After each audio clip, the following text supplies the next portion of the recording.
नमस्कार, आप देख रहे हैं मध्य भारत और मैं आपके साथ सृष्टि जैन। बीते मंगलवार को लोकसभा चुनाव 2024 के नतीजे घोषित होने के बाद प्रधानमंत्री नरेंद्र मोदी ने रविवार को लगातार तीसरी बार राष्ट्रपति भवन में आयोजित शपथ ग्रहण समारोह में प्रधानमंत्री पद की शपथ ली। इस मौके पर रायपुर में लोगों में खासा जश्न का उत्साह देखा गया।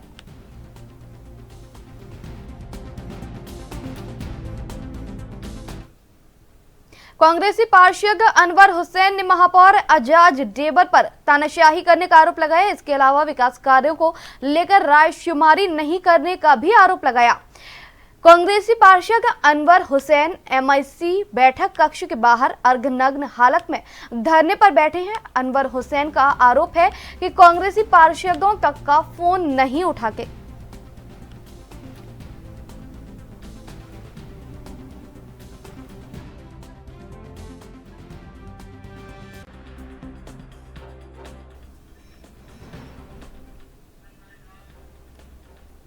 क्या हुआ तेरा वादा के तहत आज राजधानी भोपाल के कांग्रेस कार्यालय में युवा कांग्रेस की बैठक आयोजित हुई। बैठक में पोस्ट कार्ड की लॉन्च किया गया, जिसमें जीतू पटवारी और युवा कांग्रेस के प्रदेश अध्यक्ष मिकेंद्र गर्शन सिंह यादव के माध्यम से किया गया।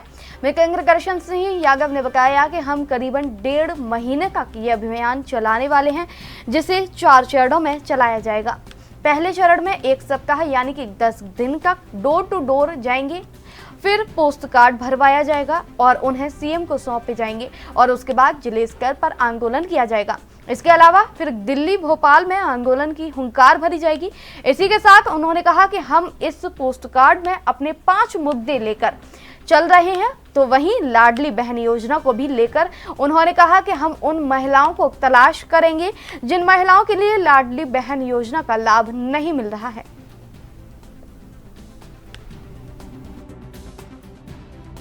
आज हम लोगों का जो लॉन्च रहा है, एक तो समीक्षा रही है कि किसने लोकसभा में क्या क्या कार्य किया, क्या क्या कारण थे, क्या क्या असफलता के हमारे कारण थे।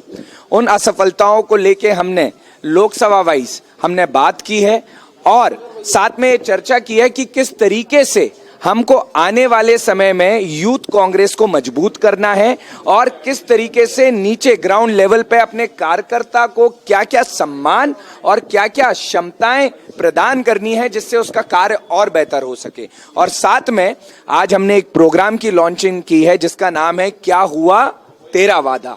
क्या हुआ तेरा वादा। संकल्प पत्र में जो जो भाजपा ने कहा था युवाओं के लिए, महिलाओं के लिए, उनमें से हमने 5 मुद्दे लिए हैं। पहला मुद्दा हमने लिया है कि 2.5 लाख नौकरी युवाओं को कब मिलेगी। 1.5 करोड़ हमारी जो बहनों के आवास है, जो कि 1 करोड़ 30 लाख है, वो कब बनेंगे। तीसरा, किसानों को जो उन्होंने कहा था 2700 गेहूं पे देने के लिए, वो कब मिलेंगे। चौथा जो हमारी मांग है, नरसिंह घोटाला के खिलाफ कार्रवाई की जाए। 5वीं, जल जीवन मिशन के तहत जो घपला चल रहा है, ये बताया जा रहा है कि कोने कोने तक ग्रामीण में नल और पानी दोनों पहुंच गए हैं, उस पे निरंतर जांच की जाए, वरना हम उग्र प्रदर्शन आने वाले दिनों में करने वाले हैं। और एक मूल्य मांग जो मेरे कार्यकाल में जो मैं उठाऊंगा और मेरी पूरी टीम उठाएगी कि सरकारी फीस युवाओं की माफ की जाए। ये हमारा मूल मुद्दा है जिसको हम पूरे टाइम हर समय लेके चलेंगे, क्योंकि अगर आज सरकार ने युवाओं की सरकारी फीस माफ नहीं की, इसको लेके हम आंदोलन भी खड़ा करेंगे। क्योंकि युवाओं से आप फीस ले रहे हो और घोटाले में उनको क्या मिल रहा है, उनको डिग्री नहीं मिल रही है, घोटाले में उनके पैसे बर्बाद हो रहे हैं। फिर किस बात की ये फीस ली जा रही है जिसमें युवाओं का सिर्फ शोषण हो रहा है, और शोषण मानसिक और शारीरिक दोनों हो रहा है। तो इस मुद्दे को लेके हम 1.5 महीने चलने वाले हैं और इसको हमने 4 चरण में बांटा है। पहला, हम डोर टू डोर करने वाले हैं 10 दिन के लिए। फिर उसके बाद हम विधानसभा लेवल में इसी मुद्दे को लेके पोस्ट कार्ड भरवाने वाले हैं और वो चिट्ठियां हम सीएम घर पे भिजवाने वाले हैं उन नौजवानों की जिसमें वो हमारे पोस्ट कार्ड में मुद्दे लिखे हुए हैं। तो हमने आज पोस्ट कार्ड लॉन्चिंग की है और तीसरा चरण रहेगा हर जिले में घेराव इन मुद्दों को लेके, और चौथा चरण रहेगा भोपाल में हुंकार, जो हम अगस्त में पूरे पोस्ट कार्ड इकट्ठा करके बोरी में लेके आने वाले हैं और युवाओं की आवाज उठाने वाले हैं, इस प्रदेश की जनता की आवाज। मध्य प्रदेश सरकार में मंत्री कैलाश विजयवर्गीय ने कहा कि देश की जनता ने प्रधानमंत्री नरेंद्र मोदी को विकसित भारत बनाने के लिए फिर से आशीर्वाद दिया है। हम सब बड़े गौरवान्वित हैं।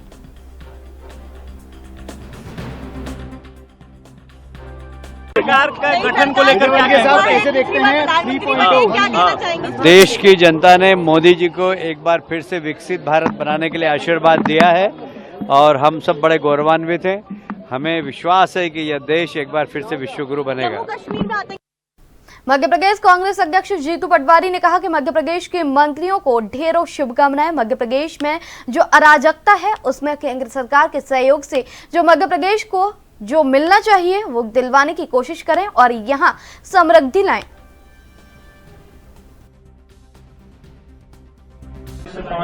मध्य प्रदेश के मंत्रियों का मध्य प्रदेश के हितों की रक्षा और यहाँ के विकास में उनका सहयोग बने।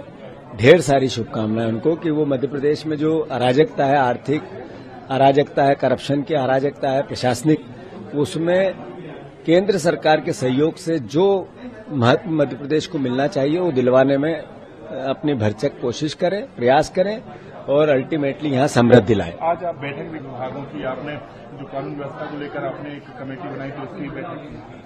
मध्य प्रदेश पहला राज्य है जो ST/SC के सबसे ज्यादा अपराध यहाँ होते हैं। सबसे ज्यादा आंकड़े बोल बोल के चिल्ला कर बोलते हैं कि सबसे बेस्ट खराब सरकार हमारी ये है। ऐसे में मैं मानता हूं कि कांग्रेस पार्टी का दायित्व है कि हम ऐसी सारी घटनाओं पर नजर रखें और उनके खिलाफ सरकार को आगाह करें और जनता को भी समझाएं कि ये अराजक सरकार है। इससे इंदौर में भाजपा कार्यालय में आग लगने की घटना सामने आई है, तो वहीं आग लगने की सूचना पर दमकल की गाड़ियां मौके पर पहुंचकर आग पर काबू पा रही हैं। जानकारी के अनुसार नई सरकार के जश्न के दौरान आतिशबाजी से निकली चिंगारी कार्यालय की छत पर रखे झंडे, बैनर, पोस्टर और प्रचार सामग्री पर जा गिरी, जिसके चलते कार्यकर्ताओं ने छत से धुआं उठता देखा और फायर ब्रिगेड को सूचना दी।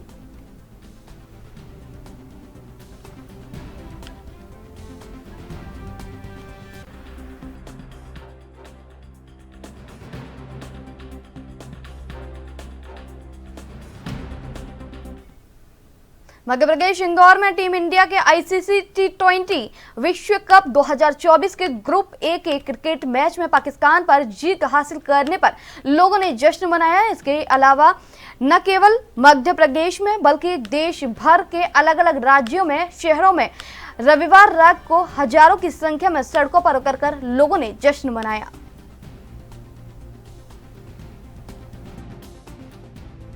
मैच बहुत खूब था, कोई मतलब बहुत मुश्किल मैच जहाँ से निकल के आ गया, बिल्कुल नहीं थी और वहाँ से जो इंडिया मैच निकाल के लाई है।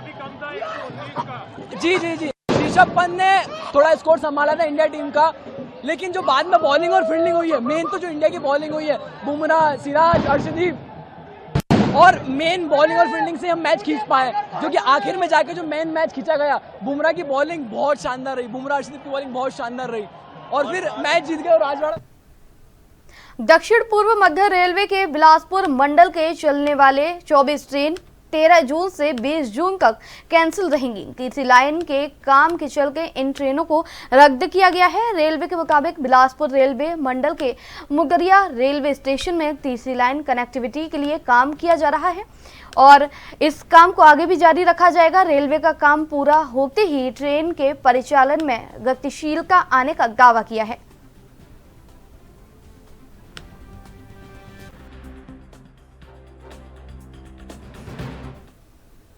राजनांदगांव जिले के डोंगरगढ़ नगरपालिका अंतर्गत वार्ड नंबर 3 स्थित कच्चे मकानों को नगरपालिका के एक आवेदन पर तहसीलदार ने बुलडोजर कार्रवाई की। 4 लोगों को नोटिस दिया, वहीं 10 अस्थायी दुकानों को तोड़ दिया गया, जिसके चलते डोंगरगढ़ विधायक और कांग्रेस दल उग्र दिखाई दिए और तहसील कार्यालय का घेराव किया। तहसील परिसर में बैठ गए और प्रशासन को तानाशाही बताकर जमकर नारेबाजी की, जिसमें तहसीलदार द्वारा की गई कार्रवाई में तहसीलदार स्वयं घिरते हुए नजर आए।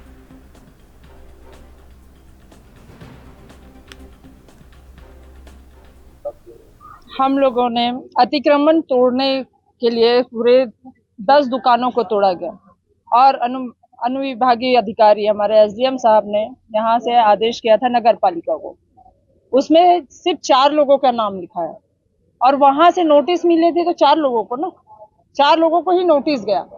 नगर पालिका से 4 लोगों को नोटिस जाता है कि उनकी दुकान तोड़ी जाएगी, लेकिन 10 लोगों का दुकान टूटता है और ना उनको जानकारी है, ना ही उनको खाली करने को कहा गया और उन्होंने सीधा उनकी दुकान को तोड़ दिया। बिना जानकारी के, बिना नोटिस के आप किसी का दुकान तोड़ रहे हैं, उनकी रोजी रोटी छीन रहे हैं।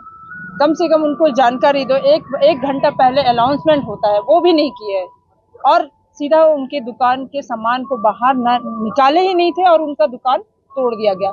ऐसे में एक गरीब व्यक्ति जो रोजी रोटी कमाने के लिए किस हद तक के मेहनत करके वो दुकान खड़ा किया होगा, उसके ऊपर क्या बीतेगी। और आज सरकार अतिक्रमण हटा रही तो सबको नोटिस दी जाएगी ना। अतिक्रमण पे यहाँ पे इतना डूंगरगढ़ शहर पे अगर रोड चौड़ीकरण हो रहा है या कोई आदेश आया है तो उसकी कॉपी दी जाती, वो कॉपी भी नहीं दिया गया। फिर किस कारण से इन्होंने अतिक्रमण के नाम से 10 लोगों की दुकान को तोड़ा गया, उसके लिए हम लोगों ने आज ज्ञापन सौंपे, जिसमें एसडीएम साहब नहीं होने के कारण और सीएमओ नहीं होने के कारण यहाँ पे तहसीलदार को ज्ञापन सौंपा। मैडम जी, कांग्रेस पार्टी द्वारा जो पूर्व में नाकापारा में जो अतिक्रमण हटाया गया था उसके संबंध में ज्ञापन दिया गया है। उनका कहना है कि बिना नोटिस के और नोटिस में 6 लोग का उल्लेख है और कुल 10 लोग का अतिक्रमण तोड़ा गया है, तो उस संबंध में विरोध प्रदर्शन किया गया है।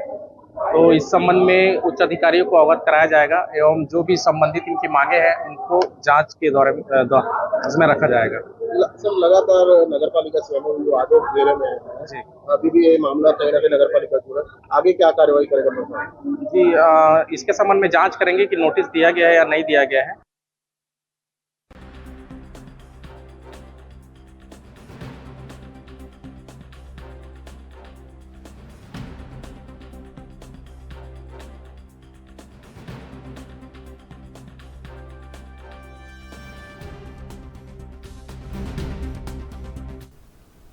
मध्य प्रदेश में कहीं बारिश का दौर चल रहा है तो कहीं गर्मी पड़ रही है। मौसम वैज्ञानिक डॉक्टर वेद प्रकाश सिंह ने बताया कि प्रदेश में मानसून आने वाले हैं और अभी मानसून आने में समय है। दक्षिण से ट्रक बन रहा है जिसकी वजह से प्रदेश के मौसम में बदलाव देखने को मिल रहा है। प्रदेश के अधिकतम जिलों में रविवार को तापमान 40 डिग्री के पार दर्ज किया गया। दमोह का तापमान सबसे अधिक दर्ज किया गया जो कि 44.5 डिग्री रहा। निवाड़ी, छतरपुर, टीकमगढ़, सिंगरौली, भोपाल, खजुराहो, नौगांव, सतना, रीवा, सीधी, नर्मदापुरम, गुना, उमरिया, सागर, राजगढ़, जबलपुर, कटनी, शिवपुरी, शहडोल, रायसेन, अशोकनगर, देवास, सीहोर, नीमच, रतलाम और खंडवा में भी तापमान 40 डिग्री के पार दर्ज किया गया।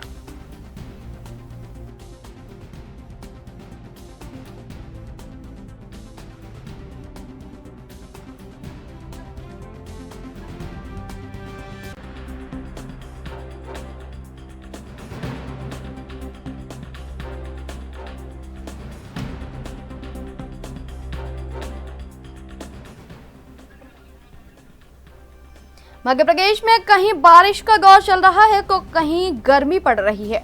मौसम वैज्ञानिक डॉक्टर वेद प्रकाश सिंह ने बताया कि प्रदेश में मानसून आने में अभी समय है। दक्षिण से ट्रफ बन रहा है जिसकी वजह से प्रदेश के मौसम में बदलाव देखने को मिल सकता है। प्रदेश के अधिकतम जिलों में रविवार को तापमान 40 डिग्री के पार दर्ज किया गया। दमोह का तापमान की अगर बात की जाए तो 44.5 डिग्री रहा तापमान। इसके अलावा निवाड़ी, शकरपुर, टीकमगढ़, सिंगरौली, भोपाल, खजुराहो, नौगांव, सतना, रीवा, सीधा और नर्मदापुरम, गुना, उमरिया, सागर, राजगढ़, जबलपुर, कटनी, शिवपुरी, शहडोल, रायसेन, अशोकनगर, देवास, सीहोर, नीमच और रतलाम। इसके अलावा खंडवा में भी तापमान 40 डिग्री के पार दर्ज किया गया। मध्य प्रदेश में कहीं बारिश हो रही है तो कहीं गर्मी पड़ रही है जिससे लोग बहुत परेशान हैं।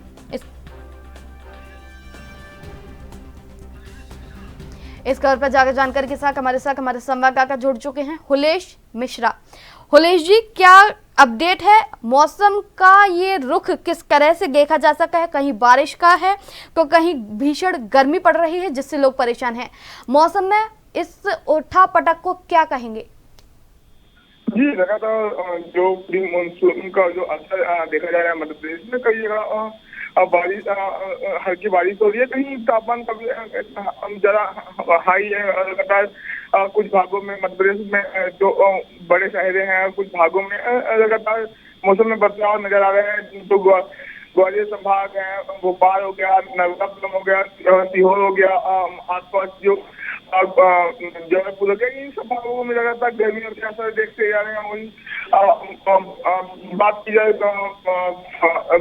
विधानचल प्रदेश, रीवा, सतना, सीधी साइड, इधर भी काफी तापमान में गिरावट देखने जा रही है। लगातार जो मौसम में बदलाव देखे जा रहे हैं, उसमें लगातार आंधी, पानी, तूफान भी आ रहे हैं। लगातार जो साइक्लोन के कारण जो दक्षिण डिस्टर्बेंस है, उस कारण से लगातार हवाएं तेज चली हैं, उस पर अहम हो सकता है। लगातार ये मौसम विभाग मानसून आने की कब तक संभावना है? जी, मानसून आने की कब तक संभावना है? जी, लगातार मौसम विभाग की तरफ 17-18 तारीख तक मानसून मध्य प्रदेश में आने की संभावना है। इसको लेकर कई तैयारियां भी मध्य प्रदेश मौसम विभाग लगातार कर रही है। जी, तो कहाँ का अभी तापमान सबसे ज्यादा दर्ज किया जा रहा है मध्य प्रदेश में? जी, लगातार जो विधानचल क्षेत्र और बुंदेलखंड क्षेत्र, उस क्षेत्र में लगातार तापमान 40-45 के आसपास नजर आ रहा है। खासतौर से अभी लगभग आजकल में भोपाल में भी तापमान में भी बढ़ोतरी आई। उससे पहले जो दक्षिण डिस्टर्बेंस के कारण था, उसके कारण से तापमान में गिरावट नजर आई थी, पर लगातार 2 दिन से फिर से तापमान बढ़ रहा है। ठीक है, बहुत बहुत धन्यवाद आपका हमारे साथ जुड़ने के लिए भोलेश जी और जानकारी देने के लिए।